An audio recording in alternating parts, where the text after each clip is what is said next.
जैसे हमने पिछले एक शॉर्ट्स में पूछा था कि किसी भी चीज़ की पावर ज़ीरो होती है तो वन होती है, ठीक है।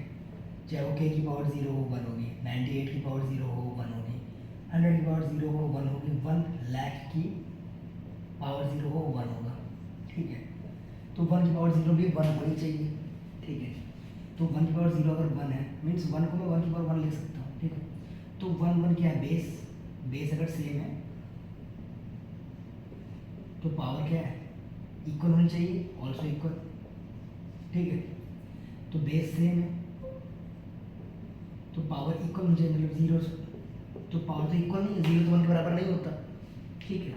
जैसे मान लीजिए 64 लिखा है, 64 इक्वल टू 4 का पावर के, ठीक है। तो मैं और के फाइंड करना है तो 64 को मैं क्या लिख सकता हूँ, 4 इज क्यूब, 4 4 जा 64 जा 64, 64 को 4 को क्यूब लिख सकता हूँ और 4 की पावर के। तो बेस सेम है तो पावर क्या हो जाएगा, सेम रहेगा, मतलब के की वैल्यू क्या आ गई 3, ठीक है। तो बेस सेम में पावर सेम होना चाहिए।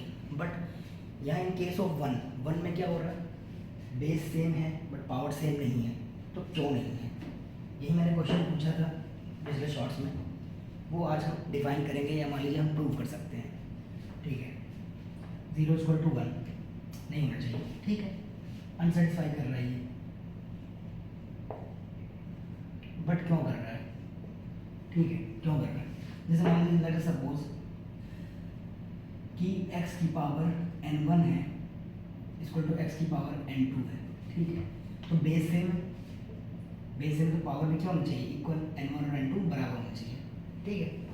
ये हमने पढ़ा कि अगर बेस सेम है तो पावर इक्वल होना चाहिए, ठीक है। मैं काम करता हूँ, बोथ साइड x की पावर n2 से डिवाइड कर देता हूँ, कर दिया, ये कैंसिल आउट होकर बनाया, तो मीन्स x की पावर n1 अपॉन x की पावर n2 इक्वल टू 1, ठीक है। एक हमने एक्सपोनेंट चैप्टर में कुछ आइडेंटिटीज पढ़ा था, या इंडिसेस चैप्टर जिसे बोलते हैं, जैसे कि अगर x की पावर m है अपॉन x की पावर n है तो ये ऊपर जाता है तो x की पावर्स क्या हो जाती है, माइनस हो जाता है, ठीक है। ये सब हमने पढ़ा हुआ है। या फिर x की पावर m है इंटू x की पावर n है तो बेस सेम है, मल्टीप्लाई में पावर क्या हो जाती है, ऐड हो जाता है, और डिवाइड में क्या हो जाता है, माइनस हो जाता है। ये सब क्लास 9 के बच्चा जानता है। तो यहाँ पर मैं लिखूँगा x की पावर n1 माइनस एक्स की पावर n2 हो जाएगा, बिकॉज बेस सेम है, पावर्स माइनस हो जाएगा बिकॉज डिवाइड है, ठीक है, इक्वल टू 1, ठीक है। अब हमें क्या मिल रहा है, मैं एक काम करता हूँ, taking log to the both sides, taking log, मैं लॉग ले रहा हूँ, taking log to the both sides, ठीक है। तो मैं लॉग ले रहा हूँ, log x n1 minus n2 equal to log 1। तो हम जानते हैं लॉग 1 की वैल्यू क्या होता है, 0 होता है। अगर आप लॉग चैप्टर नहीं भी पढ़े हो तब भी आप जानते, बहुत से लोग जानते हैं, और ये कॉमन है कि लॉग 1 की वैल्यू क्या होती है, 0। तो लॉग x की पावर n1 माइनस n2, ठीक है, लॉग x की power n1 minus n2 equal to log 1 equal to log 1। ये जो लाइन है इस लाइन को मैंने यहाँ पे लिख दिया, लॉग 1 की वैल्यू क्या होती है, 0, 0 लिख दिया। लॉग x की पावर समथिंग है, मान लीजिए लॉग x की पावर समथिंग क्या होता है, जैसे मान लीजिए लॉग a की पावर x है, इसको मैं x लॉग a लिख सकता हूँ, ठीक है। ये एक लॉग की आइडेंटिटी होती है, ठीक है। तो मैं इसको क्या लिख सकता हूँ, n1 माइनस n2, ठीक है, equal to n1 minus n2 into log x लिख सकता हूँ, ठीक है। अब यहाँ पे बहुत सब, यहाँ तक तो सबको आता है, बस अब समझने की छोटी सी चीज़ है, ठीक है। यहाँ तक तो सब लोग समझ ही रहे हैं। मान लीजिए n1 माइनस n2 अगर 0 हो जाता है, इन दोनों में कोई भी अगर 0 हो जाता है, मतलब n1 माइनस n2 अगर 0 हो जाता है, 0 हो जाता है तो 0 इंटू लॉग एक्स 0 ही आएगा, सेटिस्फाई कर जाएगा। या लॉग एक्स अगर 0 हो जाता है तो 0 इंटू n1 माइनस n2 0 हो जाएगा, ये भी सेटिस्फाई कर जाएगा। मतलब इन दोनों में 0 होना किसी एक का ज़रूरी है, यानी कि n1 माइनस n2 0 हो जाए तो भी ये इक्वेशन सेटिस्फाई कर जाएगा, या log x 0 हो जाए तो भी ये इक्वेशन सेटिस्फाई कर जाएगा। तो n1 माइनस n2 का मतलब क्या होगा, n1 माइनस n2 उधर जाएगा, क्या हो जाएगा, प्लस n2 हो जाएगा। तो n1 इक्वल टू n2, अगर n1 n2 बराबर हो जाए या 0 के n1 माइनस n2 या 0 के बराबर हो जाए, या n1 n2 दोनों आपस में बराबर हो जाए, तो क्या हो जाएगा, ये इक्वेशन 0 सेटिस्फाई कर जाएगा। या फिर log x 0 हो जाए, तो log x 0 कब होगा, log x 0 कब होगा, 0, ठीक है। log x 0 कब होगा?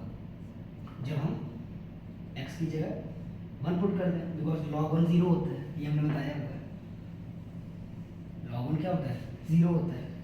तो log x 0 कब होगा? जब x की जगह 1 पुट कर दें, log 1 x की जगह हम क्या पुट कर रहे हैं? 1। तो यहाँ पर अगर मैं log 1 पुट कर दूँ तो 0 हो जाएगा, ठीक है। बिकॉज log 1 की वैल्यू क्या होती है? log 1 की वैल्यू 0 होती है। तो n1 minus n2 into log 1 यानी 0 इक्वल टू 0, ठीक है। तो हमें क्या मिला? x की जगह में क्या मिला? 1, x इक्वल टू 1। तो अगर मान लीजिए x 1 हो गया तो ज़रूरी नहीं है ना कि n1 माइनस n2 0 के बराबर हो, या n minus n1 equal to n2 हो, या इसका वाइस वर्सा। अगर n1 और n2 0 के बराबर हो या n1 इक्वल टू n2 हो, तो ज़रूरी नहीं है कि x की वैल्यू 1 हो जाए, ठीक है। तो अगर x 1 हो गया तो ज़रूरी नहीं है, नॉट नेसेसरी कि n1 इक्वल टू n2 हो जाए, या फिर n1 minus n2 equal to 0 हो जाए, ये कोई नेसेसरी नहीं है। तो जैसे हम कैसे इसको समझ सकते हैं, कहाँ लिखे थे? यहाँ, कि x की power n1 equal to x की पावर n2, ठीक है। तो x क्या आ गया? 1 आ गया, तो मैं x की जगह 1 लिख दूँ, 1 n1 इक्वल टू 1 की पावर n2, ठीक है। तो मैंने भी क्या बोला कि अगर x 1 होता है, यानी कि अगर मैं इसकी जगह 1 ले आऊँ, तो ज़रूरी नहीं है कि n1 into n1 equal to n2 बराबर हो जाए, नॉट नेसेसरी, ज़रूरी नहीं है। या n1 minus n2 equal to 0 हो जाए, या n1 इक्वल टू n2 बराबर हो जाए, ये नेसेसरी नहीं है। तो अगर ये 0 यानी कि ये 1 हो गया, x की जगह मैंने 1 लिख दिया, तो ज़रूरी नहीं है कि n1 और n2 आपस में बराबर हो जाए। तो क्या यही चीज़ मैं यहाँ सेटिस्फाई कर सकता हूँ? क्या ये जो क्वेश्चन था हमारा, क्वेश्चन ऑफ द डे था, कि अगर ये 1 है, x की जगह हमारा 1 आ गया है, तो ज़रूरी नहीं है कि ये n1 और n2 बराबर हो जाए। तो 0 इक्वल टू ये n1 ही तो है, ये n1 ही तो हमने लिया और इसको n2 ले लिया, तो ज़रूरी नहीं कि ये दोनों बराबर हो जाए, तो ज़रूरी नहीं है कि ये दोनों बराबर हो जाए। तो समझ गए क्या? तो ये अनसेटिस्फाई नहीं करता।